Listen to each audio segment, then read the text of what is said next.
Okay, we've got, looks like Jacob on line 3. He's been holding for a while. On Minneapolis? I think so. Jacob, are you on? Hey. Hey. Is this Jacob? Yeah. How you doing? I'm fine. How are you? Good. We are well. All right. So I'm calling because I have evidence for the Genesis creation account. Oh, you do? Not just against evolution, but for the creation account. Bring it. All right.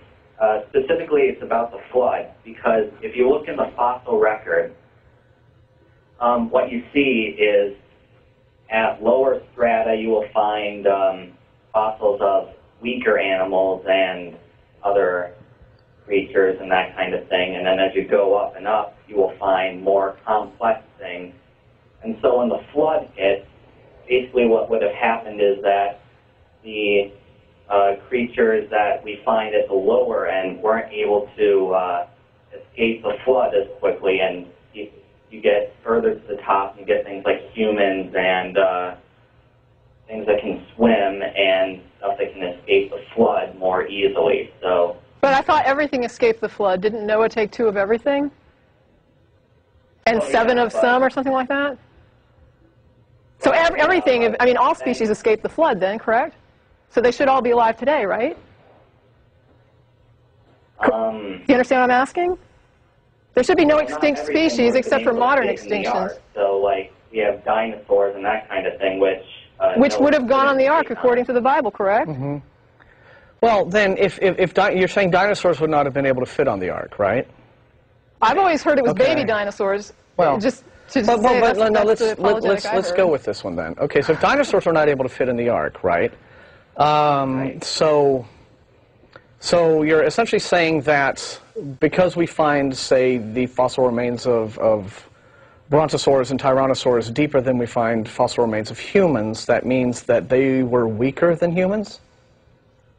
Well, so T-Rexes were weaker than humans? Because...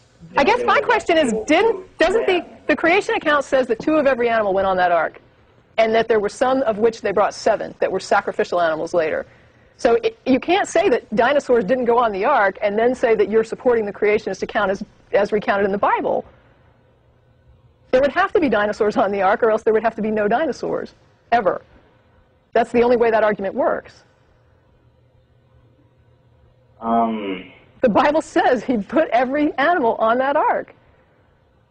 Well, actually, God told Noah to only put things that breathe through their nostrils on the ark, but...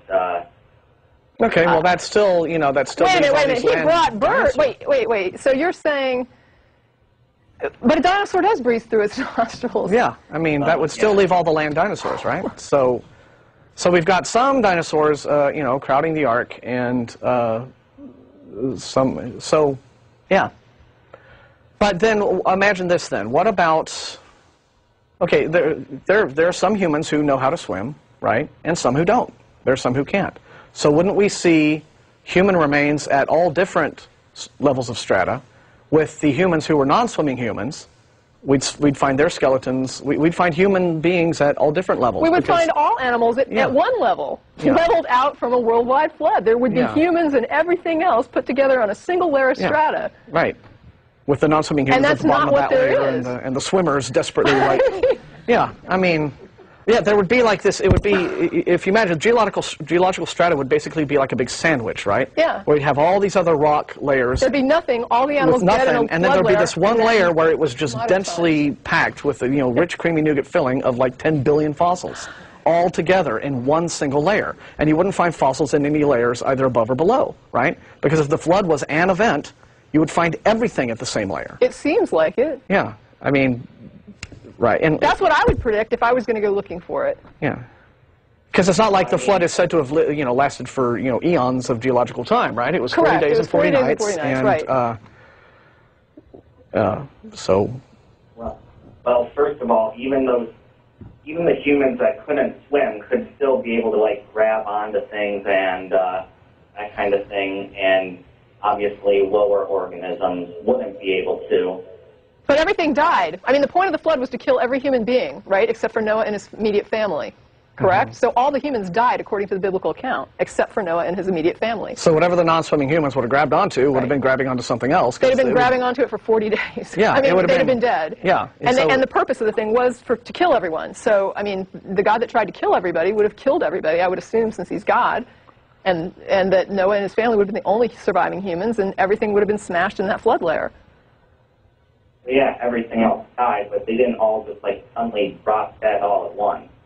Some of them... In a 40-day, it would have been a 40-day event, though. It's Yeah. like Martin. I mean, in geological time, that's nothing. That's the same moment. So you would still see all of these. You would see, like, fossils of human beings clinging to other human beings, and elephants and gerbils and whatever and where else. did the water go? Well, you know, it's all... Where did it go? But, yeah, I mean, I think that's problematic.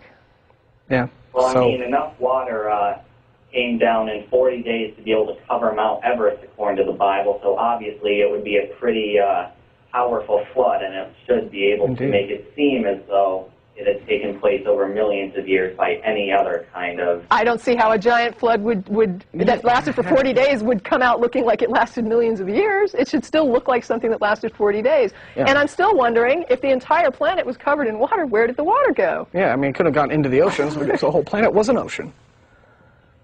So, maybe we have this big watery core at the center of the Earth. I mean, I'm not trying to be cruel, Jacob, but this isn't working for me. Yeah. I appreciate the call, but you're going to have to think a little bit more about this. But I do thank you for the call. All right. Have a good Sunday. Okay. I wish I could say well done, but Well, I it mean, would be a cruel lie. He called, and I will say it was brave. Yes.